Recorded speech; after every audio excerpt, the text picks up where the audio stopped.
Welcome back to Hannity. Over the weekend, ISIS released a 24-minute audio message purportedly from the terror group's leader, al-Baghdadi.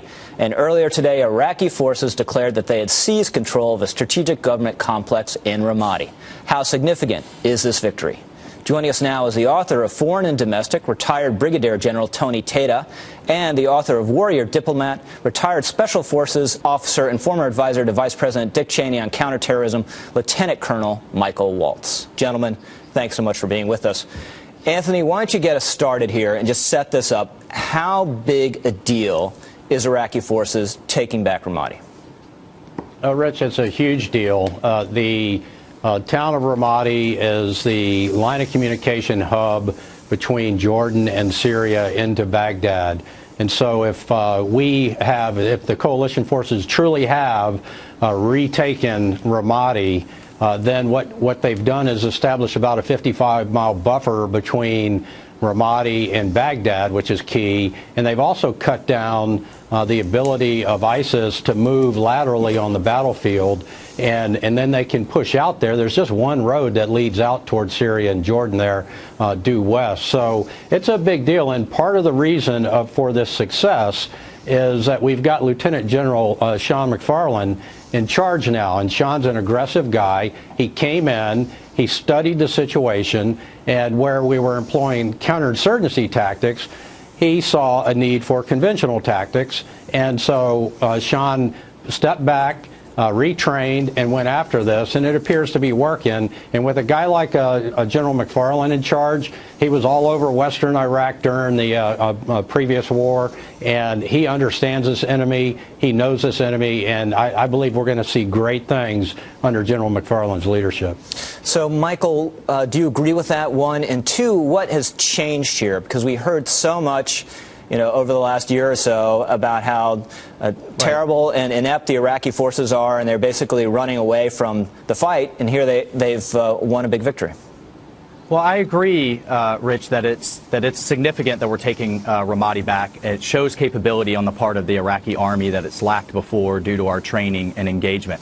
However, I'm still very concerned that the United States lacks an overall political strategy for Iraq and for ISIS writ large. My concern, particularly when it comes to Ramadi, is that the Iraqi army is primarily Shiite, and it needs to be able to hold Sunni-dominated areas. And, the Iranian-influenced Iraqi government is not allowing Sunnis to be integrated into the Iraqi government. Our training efforts for the Sunni militias to hold the areas around Ramadi have failed. And, in the bigger picture, Rich, this is one city in one country. We're talking from Nigeria to Libya to Syria to Afghanistan to Pakistan. ISIS is spreading like a cancer. It's attacking Europe and the United States. And we still lack an overall global strategy, a multi-generational effort to take on Islamic extremism, just like we took on communism in the Cold War. So, Anthony, do you think that's right, that the Shia forces will have trouble holding these kind of gains because they're not politically welcome in these Sunni areas, and the Sunni tribes have felt betrayed by us and the Iraqi government before? And, well, take that on first. Well, Rich, first of all, General McFarlane is well known in this part of Iraq, and he's well known by the Sunnis, and he's well known he was there during the Sunni awakening that really turned the tide of this the previous war that happened there. And so I think Sean's relationships, and relationships are everything in Iraq, Afghanistan. I believe his relationships there will help in that integration between the Shia and the Sunni. And I agree 100% that this is one victory in a much broader scale, but it's very significant in that you have al-Baghdadi coming out and trying to put some kind of news on top of it, because he knows that he's losing Ramadi or has lost it, and so he's got to put out a statement that helps the recruiting effort, because he knows that this could harm it. And so when you look at it from that perspective, it's, even ISIS sees it as a strategic loss. Ramadi is a key city in this country. So, and you look at, to get back to the point of the president right now has about a 30% popularity rating on his handling of the war. And so when you look at America's viewpoint of the war, we do not have the leadership that we need in marshaling a global strategy to defeat ISIS, and the American people know that. And 40% of the people believe we're losing. I think it's such a key point you make about how why al-Baghdadi is out there with that statement. We've had so much talk in the political debate about recruitment tools and what are and aren't recruitment tools for ISIS. The biggest recruitment tool is owning a quasi-caliphate in Syria and Iraq. And the more we can do to roll it back, the harder they're going to have, harder time they're going to have attracting people. Michael? That's exactly right.